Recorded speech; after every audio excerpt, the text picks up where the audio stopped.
Cruising is a lifestyle, one we feel incredibly fortunate to have. It's a slow-paced lifestyle.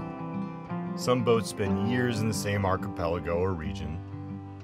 Scout moves around more than most, but it's still a slow-paced lifestyle. Most days are spent bobbing at anchor. Grocery store trips sometimes take the majority of a day. Even underway, mostly you're just sitting around. There's beauty and adventure and amazing experiences along the way. But perhaps more than anything, there's tranquility. But occasionally you get a reminder that you live on a small boat in what can be a dangerous environment. Mother Nature doesn't take sides. The wind and the waves and the currents aren't hostile or forgiving, they just are. Shipwreck stories are as old as time, but to me, that's always what they've been, stories. Something that happened somewhere else to someone else.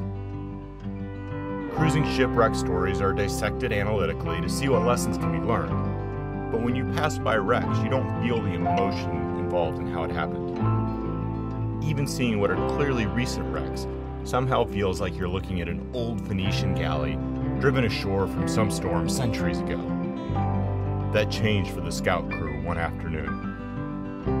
We were out wing foiling as a family when we noticed a ship just outside the reef behaving oddly.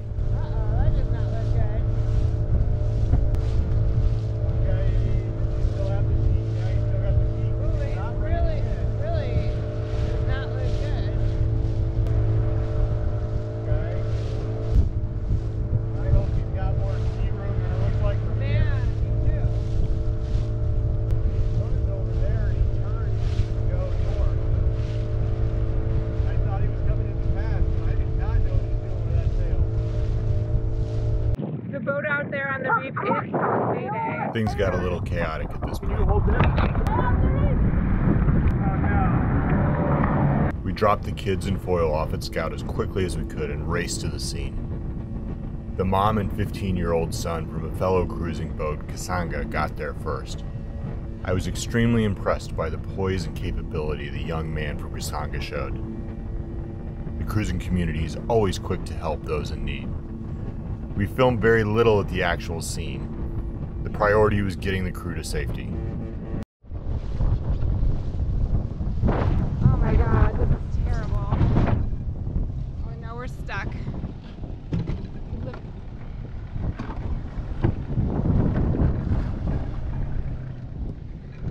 You gotta go here. And then I think you can snake in.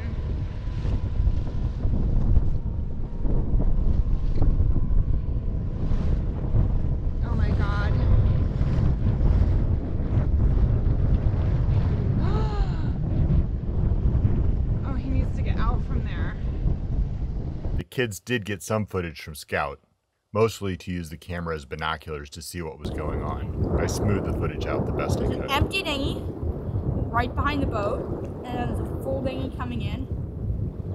The boat is very bad. Yeah, there is somebody in the water standing on something.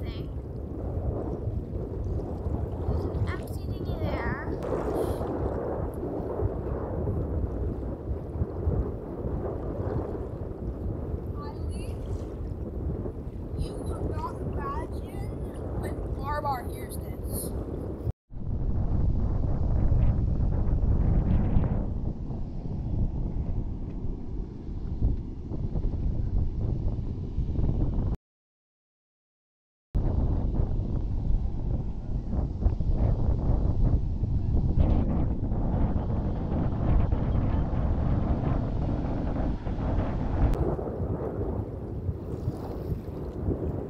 I mean, if you just look at how big those waves are that are crashing on the boat.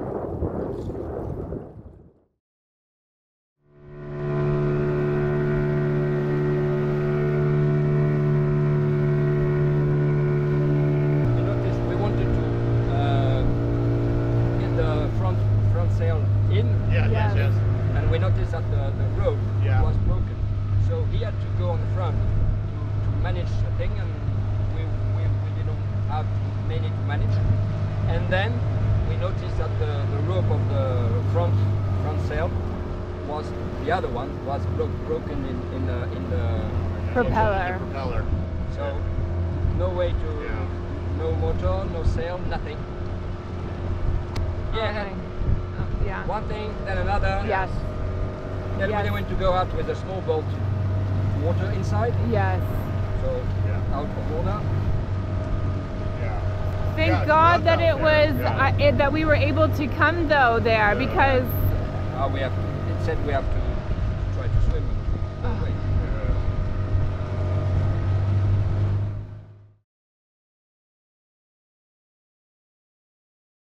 No, I watched them approach. They didn't come in. Okay. They were coming from outside, and I saw them over there. Yeah. And then they like turned. Yeah. So So maybe it's- they were like going in and then they decided that they Well- needed to take the sail in. Or I think they must have been in trouble at that point. So it seemed obvious, even when I was on the wing, even before I got on the wing, it seemed clear that they were in trouble. Yeah, right. We couldn't tell how much. But even if we jumped into action at that point, there was nothing that we could have done at that moment. We're not gonna take Scout out there. No. And we're not going to take Not the gonna dinghy take the out dinghy out there. No. So all we could do is rescue at that point. But it sounded like from Why the couldn't Mayday we call, take the dinghy out? Once we got out of the pass, wouldn't it just be huge rollers? No, it's crashing waves. No. Okay. Once they're crashing, then. Even just going in on this side, it was really rough and scary in the dinghy. After several more days of piecing together the details with the help of the captain, here's my understanding of what happened. And strong caveat, specific details can be hazy even when directly involved. So again, this is just my best attempt to lay out the series of events that led to the boat on the reef and may not be 100% complete. I'm going to call out 5 factors that contributed to the ultimate outcome. 1. The boat was on a downwind approach to the island, specifically to the pass to get inside the reef. Nothing wrong or even unusual about this, simply calling out that having a lee shore was a factor in the ultimate outcome. 2. After dropping the mainsail, there was an issue with furling the headsail, or Genoa.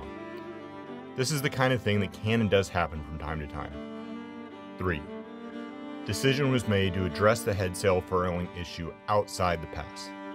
This is not a controversial or unreasonable call to make, but in hindsight, there was a decision made. 4. While fixing the headsail furling issue, the sail started flogging and a sheet went into the water. The clutch was not locked. While that's a small step that may have led to a different outcome, it's hard for me to point too much of a finger at it. It's an easy thing to gloss over in the moment. 5. The sheet wrapped around the propeller, rendering the engine useless. Very related to number 4, but worth calling out separately. A line in the water can get wrapped very quickly, but there's a chance to put the boat in neutral and pull the line out before it fouls the prop. Add it all up and you've got a headsail flogging out of control, no motor, and a lee shore that you're being blown into by a 20-knot wind. It's only a matter of terrifying time at that point. The captain was well seasoned. He sailed here from France. It may be possible to pick on one thing or another with the benefit of hindsight, but there was no negligence or indefensible decisions made, just a series of factors that quickly escalated. I know it shook all of us up on Scout, especially the kids. The potential hazards of traveling around on our floating home became more real to them. I'm hopeful that's ultimately a good thing. The sea deserves a healthy amount of respect at all times. I think they were probably pretty darn scared.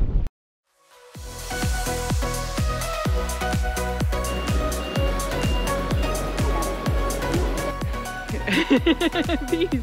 I am safe. Yes.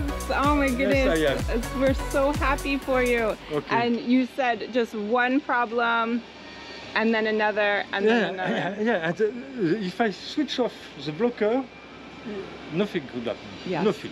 This Open. one! Oh my I leave it goodness. open. This one only.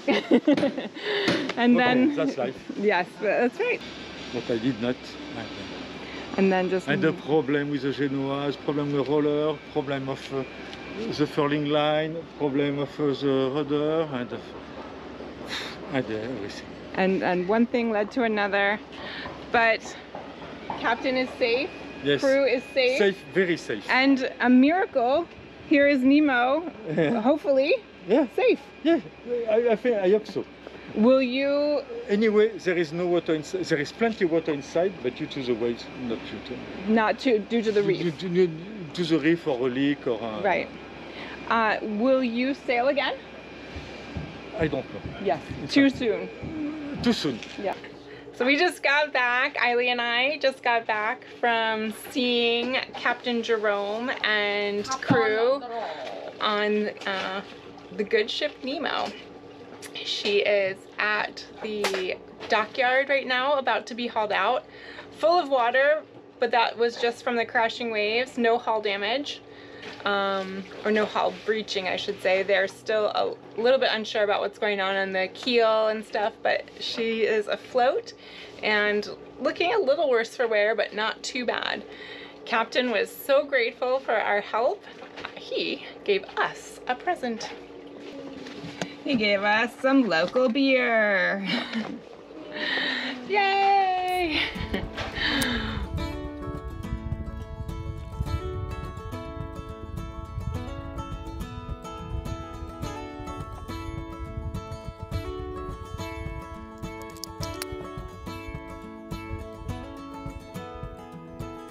It's been a long, hard season. Cheers to Nemo and crew. We are so glad that you're safe. And cheers to you.